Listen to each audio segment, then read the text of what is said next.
I swear the journey to get not only to see the movie, but also to get the review recorded is about as long as they took to actually, find a suitable planet. Hey guys, what's going on? It's Daniel Strunk from QuickTime Reactions, and it's finally here. My Interstellar 10th anniversary re-release review. Now, I was planning on seeing it at the beginning of the month, but the projector broke, or there was a problem with the audio for the film, and so they were only showing it digitally. Well, I wanted to see it in its true form, and that is 70 millimeter IMAX. So thankfully, my screening today was able to do that. Of course, Interstellar has Matthew McConaughey, Anne Hathaway, Jessica Chastain, Casey Affleck, Michael Caine, and a host of other people as the crew of the Endurance try and find a new planet to help the human race survive.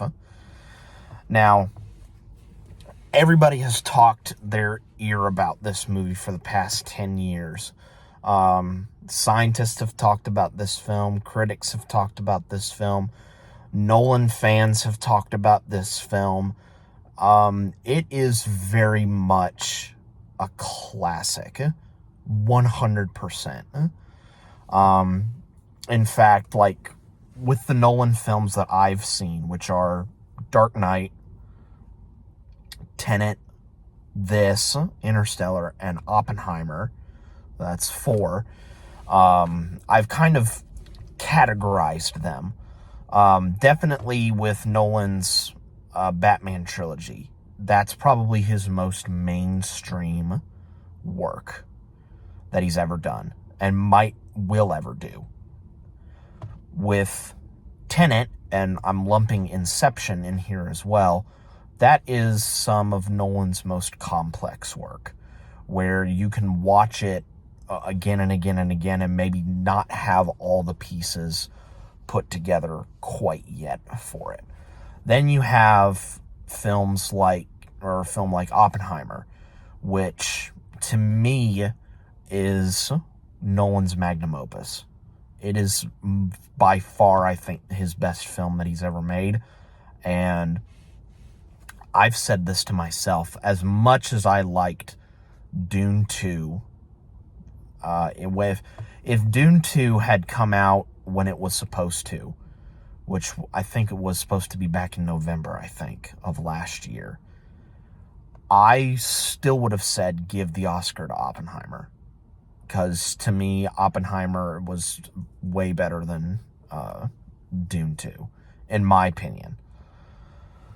And then with this one, it is probably Nolan's most emotional film that he's ever made.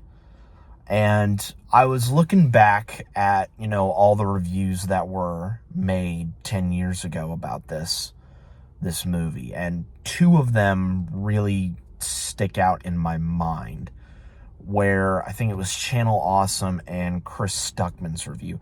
Stuckman, he gave it a good grade, but I think one of the things that, he dinged it for was there wasn't a lot of emotional weight in the film. And I've heard numerous occasions of Doug from Channel Awesome, I should say, not liking Interstellar. And it probably just depends on the situation and what types of movies that they like, but this film, so very emotional. All of the mains do an amazing job. McConaughey, Hathaway, Caine, Chastain, they all do an amazing job.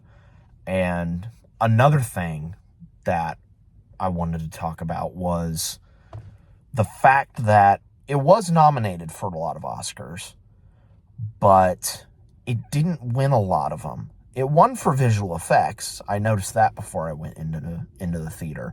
It won for visual effects, but it didn't win for score or for any of the performances. Like, especially the score. Like, I don't know what won the Oscar for 2014's Best Original Score, but how was it not Interstellar? Like, please tell me how it wasn't Interstellar, because Zimmer's music in this movie is absolutely ethereal.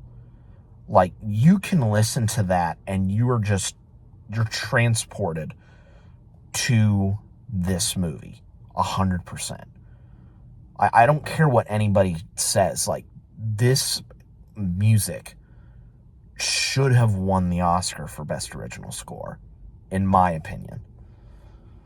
Of course, I highly recommend, if you guys are, on the fence about this movie or want to know more about it, then I highly recommend you guys check out the deep dives breakdown of this movie, where Eric Voss goes into complete detail about every single little thing in this movie. And it's absolutely amazing. It's an amazing video. But yeah, this is a classic that has stood the test of time for 10 years. And I'm very, very fortunate to have seen it. I've already seen it, but seeing it again in 70 millimeter IMAX is absolutely incredible. Nolan says that his movies are experiences, and I agree 100% that they're experiences. They are experiences meant to be seen in theaters, and especially in an IMAX theater, 100%. So, yeah, Interstellar is a classic. Everything's amazing. Acting's amazing. Soundtrack's amazing. Cinematography is amazing. The effects are amazing. Everything about it is absolutely incredible. If you have not seen it, then I highly recommend you see it. Seek it out and watch it with as many people as possible, preferably in a theater. I'll catch you guys next time.